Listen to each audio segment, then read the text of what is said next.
La matinale Grand Lille TV avec Adrien Lanois. 7h15 en direct, en plein cœur de cette édition matinale. Nous sommes le mercredi 16 mars. Bonjour à toutes et à tous et bon réveil. Merci de votre fidélité. On commence ce journal par les prévisions météo. Le soleil devrait s'imposer de nouveau tout au long de la journée malgré quelques nuages au rendez-vous ce matin. Les températures, elles sont de saison avec 10 degrés pour les maximales. Le vent froid, lui, se maintient. On en reparle donc après le journal. L'actualité, c'est surtout la réponse ce matin de Jean-René Le Cerf, président du département du Nord. Après cette information de la Voix du Nord hier et la publication d'une lettre signée de l'élu et envoyée à ses conseillers leur annonçant son intention d'augmenter la fiscalité. Jean-René Le Cerf leur demande toutefois de ne pas communiquer ce sujet à la presse ou dans les réseaux sociaux, afin notamment de ne pas porter préjudice à la candidature de Vincent Ledoux à l'élection législative partielle à Tourcoing ce dimanche. Nous avons joint hier par téléphone le président du conseil départemental. Et pour lui, aucune décision n'a encore été prise. Il se défend de vouloir cacher quoi que ce soit. Je vous propose de l'écouter. Le premier vice-président a diffusé les informations à l'ensemble des élus, donc avant même qu'il y ait ces improvisations journalistiques, si je peux m'exprimer ainsi. Nous attendons toujours la décision de l'État sur la date qui sera retenue comme date de référence pour le calcul de ce que devront les départements. Si l'État répond à la demande unanime des conseils départementaux, donc des 102 conseils départementaux, c'est-à-dire si le reste à charge RSA est calculé sur le compte administratif 2014, il n'y aura aucune augmentation de fiscalité.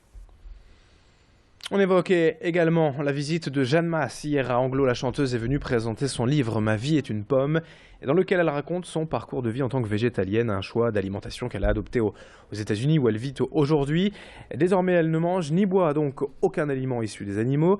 Une expérience qu'elle a voulu partager, non pas pour convaincre de faire pareil, mais pour donner des conseils, faire réfléchir quant à notre alimentation. Je vous propose de l'écouter quant à ce mode de vie vegan. Jeanne Masse sur Grand Lille TV au micro d'Idil Gunaï. À partir du moment où on devient végétarien, on est très concerné par la planète. Moi, j'ai éliminé le miel. C'est à ce moment-là que je suis vraiment devenue végane.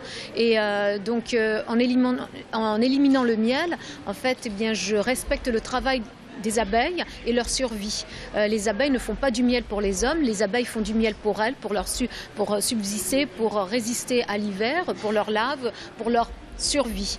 À partir du moment où on retire le miel, eh bien on retire aussi aux abeilles cette survie et il ne faudra pas s'étonner. Je veux dire, le jour où on n'aura pas plus d'abeilles, ce jour-là, le monde tiendra sur un fil très très fin. Allez, ce mercredi, vous le savez, 7h15 et on parle de l'actualité légale. C'est votre droit sur Grand Lille TV, notre rubrique hebdomadaire avec les avocats à Lillois. Aujourd'hui, on va parler de la naturalisation des étrangers.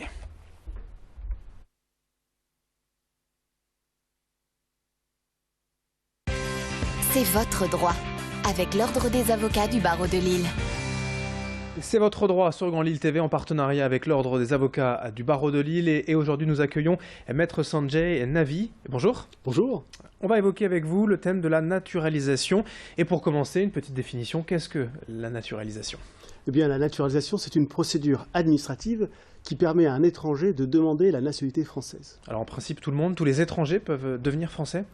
En principe, oui, mais en pratique, il faut bien comprendre que la naturalisation, ce n'est pas un droit, ce n'est pas automatique, ce n'est pas systématique, c'est une faveur accordée par l'administration et par conséquent, il faut respecter un certain nombre de conditions. Alors justement, quelles sont ces conditions ? Alors il en existe 5. Première condition, il faut que l'étranger réside en France de manière régulière depuis en principe 5 ans. Deuxième condition, l'étranger doit avoir en France des revenus stables et suffisants. On considère que les revenus sont suffisants lorsqu'on perçoit à peu près le SMIC ou un petit peu moins. Troisième condition, l'étranger doit avoir en France ses attaches familiales proches, c'est-à-dire son époux, son épouse ou ses enfants mineurs. Quatrième condition, l'étranger doit maîtriser la langue française et puis connaître les valeurs essentielles de la République, c'est-à-dire les principes de laïcité, égalité homme-femme, liberté d'expression, etc. etc.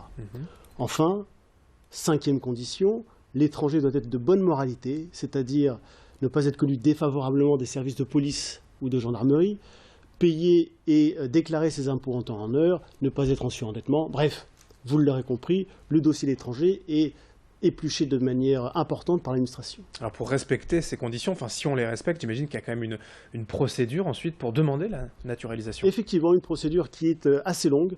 D'abord, l'étranger doit se rapprocher de sa préfecture pour déposer sa demande de naturalisation. Et là, on a un examen en 2 étapes. Première étape, le préfet examine le dossier il peut prendre 3 décisions. Rejet, ajournement, c'est-à-dire mise en sommeil du dossier pendant un délai de 1 à 3 ans, ou alors décision favorable.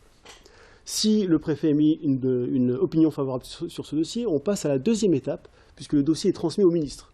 Le ministre, lui aussi, peut prendre 3 décisions, rejet, ajournement, ou alors acceptation de la naturalisation, auquel cas il prend un décret de naturalisation. Et en cas d'avis défavorable, y a-t-il des recours en fait pour Oui, bien demandeur? sûr, l'étranger peut effectuer des recours, alors soit des recours administratifs, soit des recours juridictionnels.